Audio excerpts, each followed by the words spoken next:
So how will travel habits change, and what destinations can we expect to see a bounce back first? Joining us now is Glenn Fogel, CEO of Booking Holdings. Glenn, great to have you here. We are talking, of course, unfortunately here, record high COVID cases, hospitalizations, and even deaths. Glenn, as you know, my friend, that means the unfortunate reality is that we are looking at more lockdowns potentially in the future. What does that mean for travel as you see it the next quarter?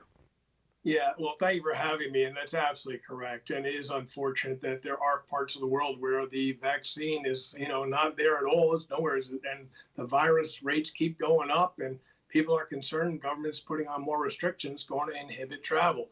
Look, we believe absolutely that safety is the number one thing, and we want people to be safe. And when it's safe, then we're all in favor of more travel. But for now, we really would prefer that people think very hard about how they're going to do their travel, make sure it's done in a safe way.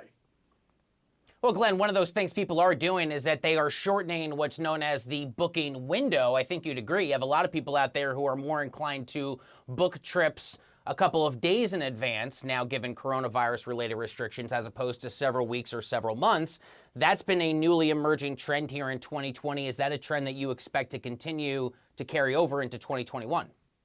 You're absolutely right. And it's a little bit odd to me. It's the booking window has shortened tremendously. People wanting to wait to the last minute because they're not sure whether to go or not. And the reason it's a little odd to me is Booking.com, so much of our stuff that we put out for people to get in hotels or homes, whatever they want, it's totally refundable. You can cancel anytime, no cost at all. So why not lock in good prices now, I always think. And, if you don't want to go, you don't feel safe, cancel it. So it's a little bit odd, but people are definitely doing what you say. They're waiting to the last minute to book.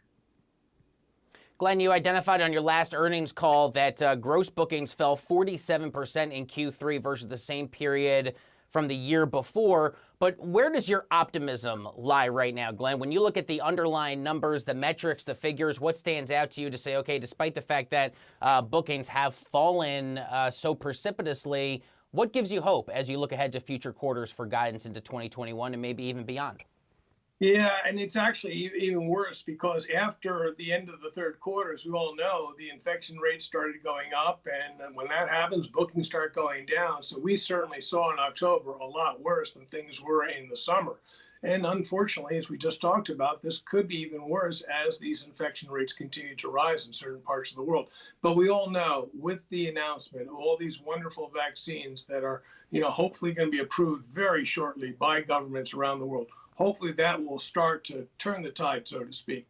And the one thing I'm absolutely certain of is that pandemics all do end and people will continue to travel always. The desire to travel is innate. We see people all the time, no matter what, they want to go out and see something. So as soon as it's safe, they'll be booking again. Now, of course, that does raise the question about when it's safe. What is your best expectation? Are you and your team at Booking Holdings, are you taking this quarter by quarter as your North Star towards 2022? How do you sort of see the incremental progress over the course of the next few quarters? Well, we've always been saying, look, it's going to be years, not quarters, before travel comes back to where it was in 2019.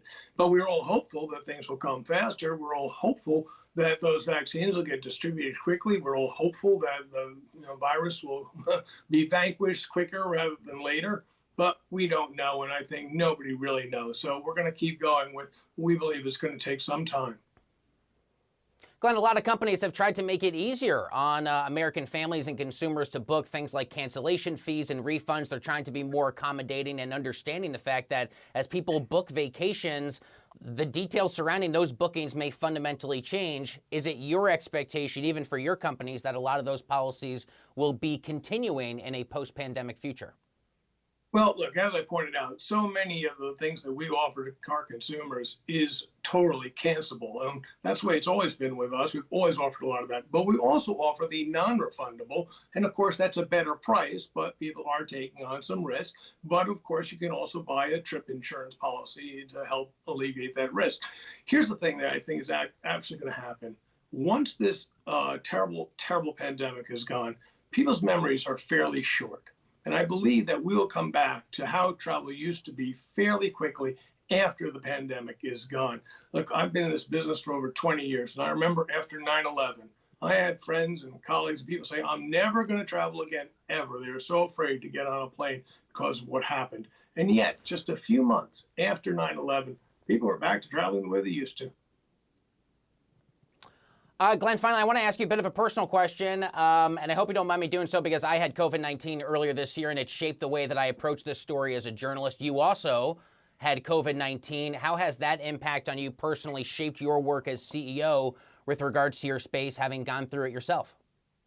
Well, one of the things, I was so fortunate in that my family and I, we all had it and we all recovered pretty quickly. And it was a very mild case, no major problems. My wife lost her ability to smell or taste for some time, but that has come back too, thankfully.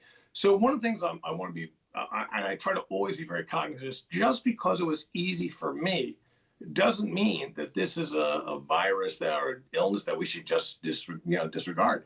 The fact is, we see those death rates; they're horrible. The number of people who've died from this is just tragic. And I know some people who died from this, and I remember them. And I think about people who have had what are called long haulers, who've had this terrible, terrible, debilitating illness for a very long time. So the thing that keeps my mind is just because it wasn't so bad for me doesn't mean we can just go about life like it always was.